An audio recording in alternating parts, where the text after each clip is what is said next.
මම ජීවිතේ සාර්ථකත්වයට ගිහිල්ලා තියෙනවා කියන එක මට දැනෙනවා. මම වත්කම් මේක රාශී කරගෙන මම ගොඩක් දේවල් රැස් කරගෙන මම හිටියට වඩා තැනකට ඇවිල්ලා කියලා මට දැනෙනවා. හැබැයි මට තියෙන එකම ප්‍රශ්නේ තමයි ප්‍රමේෂ් මගේ ළඟ හිටපු මිනිස්සු මන් ළඟ දැන් නැහැ කියන එක දැනෙනවා. මගේ තිබ්බ සම්බන්ධතාවය සුණු විසිනු වෙලා ගිහිල්ලා මගේ ළඟ හිටපු යාළුවෝ මගෙන් ඈත් වෙලා ගිහිල්ලා මගේ ගෙදර කට්ටිය ඉස්සර තරම් මට තියෙන එන්ගේජ්මන්ට් එක නැති වෙලා මම එක පැත්තකින් ජීවිතය හදා ගන්නකොට අනිත් පැත්තෙන් මගේ වටේ හිටපු මිනිස්සු මට මගේ හැරිලා කියලා මට දැනෙනවා. මොකක්ද මම මේකට කරන්නේ? මම ඊටාම වේදනාවෙන් මේ කතාව කියන්නේ කියලා මේ මෑතකදී මාව හමුවෙන්න ආපු එක්තරා සේවාලාභියෙක් කෝචින් සැසියකදී මට කියනවා. මේ කාරණාව ඔහුට විතරක් නෙවෙයි බහුතරයක් දෙනෙක්ට තියෙන ප්‍රශ්නයක්. ජීවිතේ අපි සමහර achievements කරලා ඉස්සරහට යනවා, move වෙනවා, හිටපු තැනින් තව ටිකක් වර්ධනය වෙනවා. එහෙම නැත්නම් වෙන තැනකට ජීවිතේ ගමන් කරනවා. ඒ ගමන් කරලා පිටිපස්සේ හැරිලා බලනකොට අපි ළඟ හිටපු සමහර මිනිස්සු අපිට මගේ හැරිලා. අපි දන්නේවත් නෑ අපි සමහර විට කාලයකට පස්සේ තමයි දැනගන්නේ අපි ළඟ හිටපු කෙනා අපි ළඟ නැහැ කියලා. අපි ළඟ හිටපු යාළුවා අපි ළඟ නැහැ කියලා. අපි ජීවිතේ ඉස්සරහට යනකොට අපිට ගොඩක් දේවල් මගේ හැරිලා. මේ ප්‍රශ්නය විසඳන්න ක්‍රමයක් තියනවද? එහෙම නැත්නම් අපි move වෙන අතර වාරයේ ජීවිතේ ඉස්සරහට යන අතර වාරයේ අපි ළඟ ඉන්න මිනිස්සුත් එක්කම අපිට ජීවිතේ සාර්ථක වෙන්න, දියුණු වෙන්න හැකියාවක් තියනවද? මේ වැඩසටහනින් මේ ප්‍රෝග්‍රෑම් එකෙන් අපි කතා කරන්නේ ඒ සම්බන්ධව. ඔබ දැකලාද සමහර විට ඔබේ ජීවිතේ ඔබ යම් තැනක නතර වෙලා කල්පනා කරනවා මහරයක මගේ ජීවිතේ මෙන්න මේ විදිහේ මිත්‍ර සමාජයක් තිබුණා, මේ විදිහේ මිනිස්සු ටිකක් හිටියා, මේ විදිහේ සම්බන්ධතාවයක් තිබුණා, මේ විදිහේ පුරුදු ටිකක් තිබ්බා, මේ විදිහේ ලයිෆ් ස්ටයිල් එකක් මට තිබ්බා. මට දැන් ඒ ජීවිතේ නැහැනි. මම දැන් වෙනමම ජීවිතයක් ගත කරන්නේ. ඔබ අලුත් ජීවිතේ සම්බන්ධව තෘප්තිමත් නැතුව නෙවෙයි. නමුත් ඔබට පොඩි පරණ ජීවිතයත් සමග තියෙනවා ඒ පරණ මතකයක්. ඒ තියෙන පොඩි නොස්ටැල්ජික් ෆීලින් එක. ඒ ෆීලින් එකත් එක්ක තමයි ඔබ ජීවත් වෙන්නේ. ඔබ ආසයි ඒ අතීතයට. නමුත් ප්‍රශ්නේ ගොඩක් දෙනෙක් මගහැරිලා ගොඩක් සම්බන්ධතා සුණු විසුණු වෙලා ගිහිල්ලා මේ ප්‍රශ්නය ඇත්තටම මතුවෙන්නේ කොහොමද? මේකට උත්තරයක් හොයනකොට මට ජීවිතේ එක්තරා තැනකදී මම දේවල් ඉගෙන ගත්ත එක්තරා පුද්ගලයෙක් මට කියපු ලස්සන කතාවක් මට මතක් වෙනවා. ඔහු මට කියනවා ජීවිතේ එක්තරා තැනකදී ඔබ හැම වෙලාවෙම ඇවිල්ලා පැන්සලක් වගේ කෙනෙක්. ඔබ පැන්සලක් වගේ කෙනෙක්. ඔයා ජීවිතේ ඔයාට සමහර තැන්වලදී අරමුණක් එනවා, ඉන්ටෙන්ෂන් එකක් එනවා, ගෝල් එකක් එනවා. මම මේ ඉන්නවට වඩා මුවහත් වෙන්න ඕනේ කියලා. ඉන්නවට වඩා මුවහත් වෙන්න ඕනේ කියන අරමුණ ආවට පස්සේ ඔබ කරන්නේ ඔබව කටර එකක් ඇතුළට දාලා උල් කරන්න පටන් ගන්නවා. පැන්සල උල් කරන්න පටන් ගන්නවා. උල් කරනකොට මේ පැන්සලේ තියෙන කොටස් ගැලවිලා ඉවතට විසික් වෙලා යනවා. හැබැයි මේ ඉවතට විසික් වෙලා යන එකේ තියෙන බියුටි එක තමයි, ආකර්ෂණීයම කාරණාව තමයි ඉවතට විසික් වෙලා යනවත් එක්කම ඔබ මුවහත් වෙන්න පටන් ගන්නවා. පැන්සලේ තුඩ මුවහත් වෙන්න පටන් ගන්නවා. පැන්සලකට කවදාවත් මුවහත් වෙන්න බෑ. කටරයකට දාලා තමන්ගේම ශරීරයේ කොටස්, තමන්ගේම කොටස් ඉවතට ඇදලා විසික් කරන්නේ නැත්තම් ජීවිතෙත් එහෙම තමයි. මෙන්න මේ ඇඩ්වයිස් එක තමයි මට ඔය පුද්ගලයා දුන්නේ. මගේ ජීවිතේ අමතක නොවන එක්තරා කාරණාවක් මේක. ඒ කාරණාවෙදී මම පැහැදිලිව ඔය කියන ප්‍රශ්නයට, අර සේවාලාභියා සහ ඔබට තියෙන ප්‍රශ්නයට මට උත්තරේ දා හම්බුණා. සමහර වෙලාවට අපි ජීවිතේ මුවහත් වෙනකොට, ඉස්සරහට යනකොට, වර්ධනය වෙනකොට, අපේ ලයිෆ් ස්ටයිල් එක උසස් කරනකොට ස්වභාවිකවම අපේ ජීවිතයේ කොටස් කියලා අපි නාමනය කරගෙන හිටපු දේවල් කැඩිලා ඉවතට විසික් වෙලා ගිහිල්ලා ඒක අපේ පුරුද්දක් වෙන්න පුළුවන්, අපේ සම්බන්ධතාවයක් වෙන්න පුළුවන්, අපේ මිත්‍ර සමාජයක් වෙන්න පුළුවන්, අපි ජීවත් වෙන ලයිෆ් ස්ටයිල් එක වෙන්න පුළුවන්. මොකක්කෝ අපේ ජීවිතෙන් ඉවතට ගැලවිලා විසික් වෙලා ගිහිල්ලා. ඒ නිසා මුලින්ම තේරුම් ගන්න මේ process එකේදී කියන්නේ ඔබට යමක් ජීවිතේ මගහැරිලා තියෙනවා නම් දැන් ඔබ ජීවිතේ ඉස්සර හිටපු තැන නෙවෙයි දැන් ඉන්නේ කියන පණිවිඩය තමයි දෙන්නේ. මම ඔබට කියන්නේ නැහැ ඒක සමහර විට ඔබ හොඳම තැනක ඉන්න පුළුවන් ඉස්සරට වඩා, සමහර විට ඔබ ඉස්සරට වඩා නරක තැනක ඉන්නත් පුළුවන්. කෙසේ හෝ වේවා ඔබ ඉන්න ජීවිතේ පොසිෂන් එක, ස්ටාන්ස් එක, ස්ටේටස් එක වෙනස් කරලා තියෙන නිසා තමයි ඔබට සමහර දේවල් අතීතයේ තිබ්බ ජීවිතේ මගහැරිලා කියන ෆීලින් මූලිකව වෙන්න පටන් ගන්න. දැන් මගේ සබ්ජෙක්ට් එක ඇතුලේ 11 පොත කියවපු හැම කෙනෙක්ම දන්නවා මගේ විෂය පතේ මොකක්ද? vibration and frequency.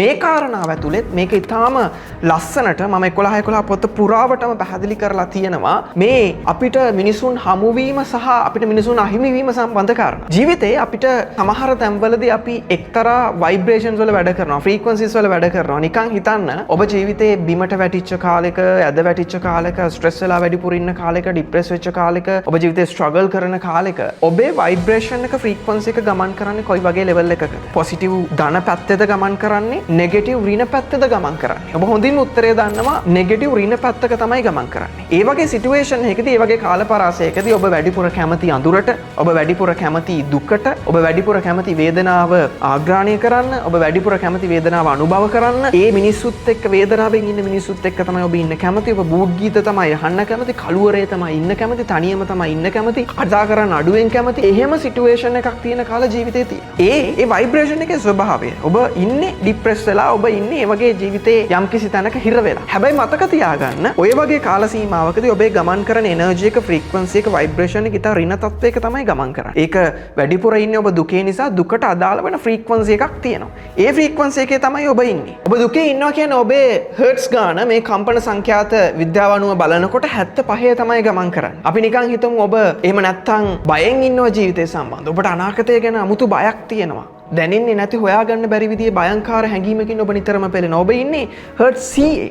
ඒක තමයි ඔබ ජීවත් වන ෆ්‍රීකවන්සි එක. ඒක ඊටාම ලෝ ෆ්‍රීකවන්සි එකක්. ඒ ලෝ ෆ්‍රීකවන්සි එකේ ඉන්නකොට ඔබට ජීවිතයේ විශ්වයේ නීතිය තමයි නැවතත් ආකර්ෂණය වෙන්නේ ෆ්‍රීකවන්සි එකට අදාළ දේවල්ම විතරයි. මම මේක පැහැදිලිව ලස්සනට මගේ පොතේ ලිව්වා 11 පොත ඇතුලේ. ඔබ 101.1ට ටියුන් කරන්න ඕනේ ඒ ෆ්‍රීකවන්සි එකේ තියෙන channel එකක් අහන්න නම් හරියට. ඔබ 101.2ට ටියුන් කරලා හරියන්නේ නැහැ. ඔබට Sri FM අහන්න ඕනේ 101.1ට ටියුන් කරලා. 101.2ට ටියුන් කරාට 3ට ටියුන් කරාට 80ට 90ට ටියුන් කරාට ඔබට මේක අහන්න බෑ. ඒ වගේ තමයි ඔබේ ජීවිතේ ෆ්‍රීකවන්සි එක මේ වෙලාවේ හර්ට්ස් ගාන ගමන් කරන්නේ 100 නම් 75 නම් ඒකට අනුකූල දේවල් තමයි ඔබට ඇහෙන්නේ. ඒකට අනුකූල දේවල් තමයි ඔබට ආකර්ෂණය වෙන්නේ.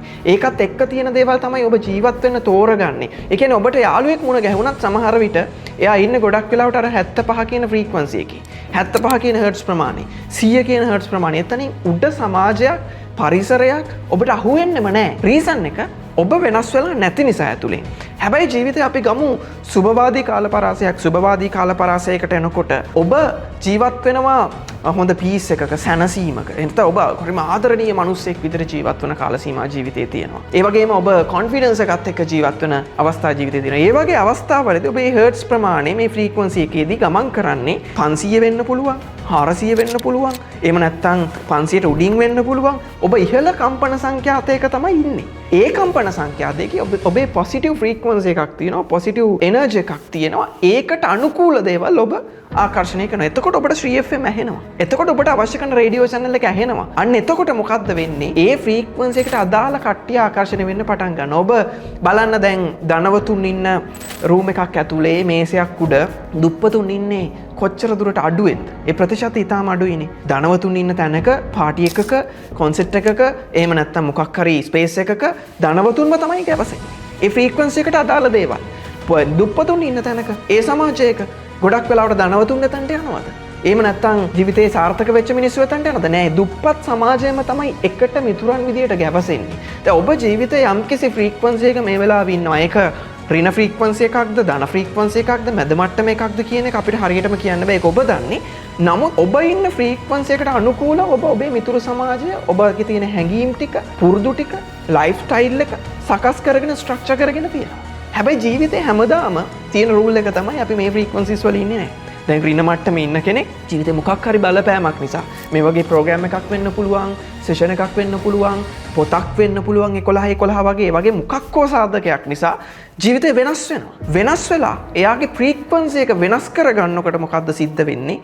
ඒ ෆ්‍රීකවන්සි එකට නොගැලපෙන දේවල්, සියලු දේවල් එයාගෙන් ගැලවිලා ඉවතට විසික් වෙලා යනවා. හරියට නිකන් අර පැන්සලේ තුඩ උල් වෙද්දී ඒ පැන්සලේම කොටස් ඉවතට විසික් වෙලා ගැලවිලා යනවා වගේ. 75 ෆ්‍රීකවන්සි එකේ හිටපු කෙනෙක් ප්‍රෝග්‍රෑම් එකකට පස්සේ ප්ලෑන් එකක් හදාගෙන වැඩ කරන්න පටන් අරන් බිස්නස් එකක් කරලා හොබි එකක් හදාගෙන ජීවිතේ පොසිටිව් එනර්ජි එකට මූව් වෙනකොට එයාගේ වටේ හිටපු නෙගටිව් මිතුරන් පැහැදිලිවම එයාගෙන් ඉවත් වෙලා ගැලවිලා විසික් වෙලා යනවා.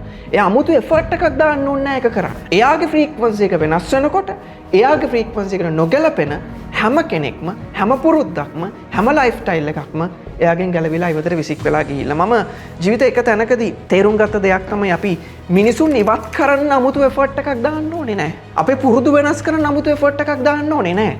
අපේ ලයිෆ් ස්ටයිල් චේන්ජ් කරන්න 아무තු එෆර්ට් එකක් දාන්න ඕනේ නැහැ. අපි එෆර්ට් එක දාන්න ඕනේ එකම තැන අපේ ෆ්‍රීකවන්සි එක, ভাইබ්‍රේෂන් එක චේන්ජ් කරන්න. ඒක චේන්ජ් කරාට පස්සේ අනිත් සියලු දේවල් වෙනස් වෙනවා. ඔබට අවශ්‍ය වුණත් සමහර විට ඔබේ එහා පැත්තේ ඉන්න සහකරුවා ඔබත් එක්ක තියාගන්න ඔබේ ෆ්‍රීකවන්සි එක වෙනස් වෙනකොට එයාට ඒකට ඇඩ්ජස්ට් වෙන්න බැරි නම් ඒ පුද්ගලයා ඔබේ සර්කල් එකෙන් ගැලවිලා ඉවතට විසික් වෙලා යනවා. දැන් සමහර වෙලාවට මට චෝදනා කරන මගේ පැරණි මිත්‍රයෝ ඉන්නවා. දැන් අපිට ඉස්සර වගේ ඔය අපිව හම්බෙන්නේ නැහැ නේ, කතා බහ කරන්නේ නැහැ නේ. කතා බහ කරනවා. යාළුකම නැති වෙලා නෙවෙයි. හෙට හම්බුනොත් ඒත් අපිට වැළඳගෙන ඉස්සර වගේ කතා කරන්න පුළුවන්. නමුත් දෛනිකව ඉස්සර වගේ මුණ ගැහෙන්න ක්‍රමවේදයක් නෑ. රීසන් එක ඒගොල්ලෝ එක ෆ්‍රීක්වන්සි එකක දැන් ඉන්නේ. මම තව ෆ්‍රීක්වන්සි එකක ඉන්නේ. තව ටික කාලෙකින් මේ ඉන්න මිත්‍ර සමාජය වෙන්න පුළුවන්, මේ සයිකල් එක වෙන්න පුළුවන්. මට මගේ ඇරෙන්න ඉඩ තියෙනවා. ඔවුන්ට මාව මගේ ඇරෙන්න ඉඩ තියෙනවා. ඔවුන් වර්ධනය වෙනකොට. ජීවිතේ එහෙම තමයි. යම්කිසි ආකාරයකින් ඔයා තේරුම් ගන්න ඕන පොයින්ට් එක තමයි ජීවිතේ ඔයා දැකලා ඇති සමහර මිත්‍රයෝ හැමදාම දීර්ඝකාලීනව රැඳෙන්නේ නැහැ. අපි අවුරුදු 5කට කලින් මාත් එක්ක හිටපු යාළුවා දැන් නැහැ. අවුරුදු 10කට කලින් හිටපු යාළුවා දැන් නැහැ. 15කට කලින් හිටපු පොඩි කාලේ හිටපු යාළුවා දැන් නැහැ. රීසන් එක ඔයා වර්ධනය වෙලා. ඔයා ජීවිතේ එක තැනක ඉඳලා තව පොයින්ට් එකකට ඔයාගේ ෆ්‍රීකවන්සි එක ගෙනියලා.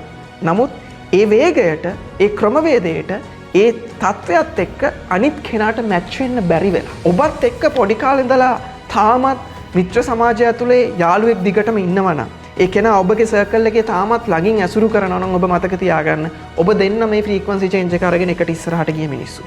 එහෙම ඊටාම කලාතුරකින් වෙන්න පුළුවන්. හැබැයි ගොඩක් වෙලාවට ඒක එහෙම සිද්ධ වෙන්නේ නැහැ. හැබැයි පොඩි පොයින්ට් එකක් තියෙනවා. ඒ පොයින්ට් එක තමයි සමහර වෙලාවට ඔබට තේරෙනවා ඔබේ මිත්‍ර සමාජය ඇතුලේ නොගැලපෙන යාළුවෝ ඉන්න පුළුවන්, ගැලපෙන යාළුවෝ ඉන්න පුළුවන්.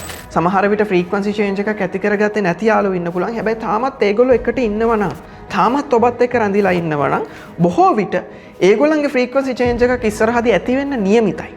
ඒ වගේම තමයි මේ මොහොතේ ඔබ දෙදෙනා අතර ඔබේ සහකරුවා වෙන්න පුළුවන්, ඔබ වෙන්න පුළුවන්. ඔබ හිතනවා අපි දෙන්නගේ ෆ්‍රීකවන්සිස් දෙක වෙනස්. මගේ පාර්ට්නර්ගේ ෆ්‍රීකවන්සි එකක්, මගේ ෆ්‍රීකවන්සි එකක්. හැබැයි අපි දෙන්න තාම එකට ඉන්නේ. රීසන් එක මොකක්ද? මොකක්කෝ මේ ෆ්‍රීකවන්සි මැච් වෙන්න ගැළපෙන කාරණාවක් තියෙනවා. නොගැලපෙන කාරණා ගොඩක් අතරේ එක ගැළපෙන කාරණාවක් හරි තියෙනවා. ඒ නිසා ඒ පාර්ට්නර්ත් එක්ක ඔයා තාම ජීවත් වෙනවා. එහෙම මොහොතවල් තියෙන්න පුළුවන්. ඒ නිසා මම ඔබට කියන්නේ මේ ප්‍රෝග්‍රෑම් එක ඇතුලේ, මේ වැඩසටහන ඇතුලේ මූලික වශයෙන් අපි ජීවිතේ ඉස්සරහට යනකොට මිනිසුන් මගහැරීම කියන එක ඔබ උමනාවෙන් කරන්නේ නැහැ. ඔවුන් මගහැරෙන්නෙත් නැහැ. ඔබ කරන්නේ ඔබේ ෆ්‍රීකවන්සි එක චේන්ජ් කරන එක විතරයි. ඔබේ ෆ්‍රීකවන්සි එක ভাইබ්‍රේෂන් එක වෙනස් කරන එක, එනර්ජි එක වෙනස් කරන එක විතරයි.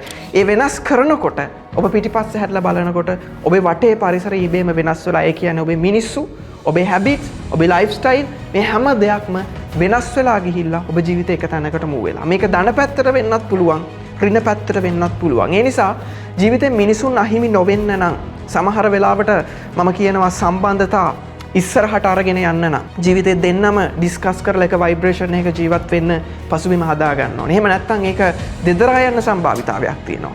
මිත්‍ර සමාජ ඉස්සරහට ගෙනියන්න නම්, මිතුරුකම් එළියට ඉස්සරහට ගෙනියන්න නම් තමන්ගේ මිත්‍රාව ඉස්සරහට ඇදගෙන යන්න. යාට එනර්ජි නැත්නම් යාට එනර්ජි එක දෙන්න අනිත් කෙනාට පුළුවන් වෙනවා. නැත්නම් අර මිනිස්සයාව මිත්‍රාව ඉස්සරහට මග ඇරෙනවා. එතකොට මේ ෆ්‍රීකවන්සි චේන්ජ් එකත් එක්ක මැච් එකත් එක්ක තමයි අපේ සම්බන්ධතා දිගටම අපිත් එක්ක තියනවද කියන කාරණාව තීරණය වෙන්නේ. සමහර වෙලාවට සමහර මිනිස්සු ඉන්නවා අර සම්බන්ධතාවයක් දෙදරා ගිහිල්ලා ඔක්කොම බ්‍රේක් අප් වෙලා සමහර විට සුණු විසුණු වුණාට පස්සෙත් අපි නැවත එකතු වෙන්න ඕනේ, නැවත එකට ඉන්න ඕනේ කියලා එකට සමානුපාතිකව එක් වෙන්න සමාන්තර වෙන්න උත්සාහ කරනවා. හැබැයි ඔවුන් තේරුම් නොගන්නා කාරණාව තමයි අපි වෙන්නුනේ මේක බිඳලා ගියේ, මේක කැඩිලා ගියේ අපේ ෆ්‍රීකවන්සි මැච් නොවුන නිසා. මම එක ෆ්‍රීකවන්සි එකක ජීවත් වෙනවා, එක ෆ්‍රීකවන්සි එකක ජීවත් වෙනවා කියන එක තේරුම් නොගත්ත නිසා. හැබැයි අර නොස්ටැල්ජික් ෆීලින් එක නිසා අපි නැවත තාම කනෙක්ට් වෙන්න බලනවා කොහෙන් හරි මේ පරණ තියෙන සම්බන්ධතාවයට, පරණ තියෙන මිත්‍රකමට, පරණ තියෙන බොන්ඩ් එකට, ඒෆයා එකට. හැබැයි ප්‍රශ්නේ තමයි කොච්චර ආකර්ෂණය වුණත් බලෙන් ඒක විකර්ෂණය වෙනවා. තාම ෆ්‍රීකවන්සි මැච් වෙලා නැහැ. අපි දැකලා තියෙන දේවල් මේවයි කියන්නේ. ඔබ දැකලා ඇති සමහර විට ඔබේ මිත්‍රයෙක් සම්බන්ධතාවයක් අසාර්ථක වෙලා ඒ සම්බන්ධතාවයේ තියෙන නොස්ටැල්ජික් ෆීලින් එක නිසා, ඒ මෙමරීස් වලට මතකයන්ට තියෙන කැමැත්ත නිසා නැවත ඒ පාර්ට්නර්ත් එක්ක එකතු වෙනවා. හැබැයි ආපහු මාස කිහිපයකින් ඒ සම්බන්ධතාවය දෙදරා යනවා. රීසන් එක ඔවුන් තේරුම් ගන්නේ නැහැ මේ ෆ්‍රීකවන්සි මැච් වෙන්නේ කොහොමද සහ ඒක මැච් කරේ නැත්තම් කිසිම සම්බන්ධතාවයක් සදාකාලිකව දීර්ඝකාලීනව පවතින්නේ නැහැ කියන කාරණාව. ඒ නිසා මම ඔබට අවසාන වශයෙන් කියන්නේ ඔබ ජීවිතේ පැන්සලක තුඩක වගේ උල් වෙනකොට ඔබ මුවහත් වෙනකොට ඔබ මෙතන ඉඳලා මෙතනට ගමන් කරනකොට ඔබේ ෆ්‍රීකවන්සි එක වෙනස් කරනකොට ඔබේ පරණ පුරුදු පරණ ලයිෆ් ස්ටයිල් එක පරණ මිතුරන් පරණ සම්බන්ධතා පරණ මිනිස්සු ඔබේ ජීවිතෙන් ඉවතට විසික් වෙලා යනවා. ඒක වේදනාවට පත් වෙන කාරණාවක් නෙවෙයි. ඒක තමයි ජීවිතය කියලා කියන්නේ. ඒක පිළිගන්න ඔබේ වර්ධනය පිළිගන්න තවත් ඉස්සරහටම යන්න.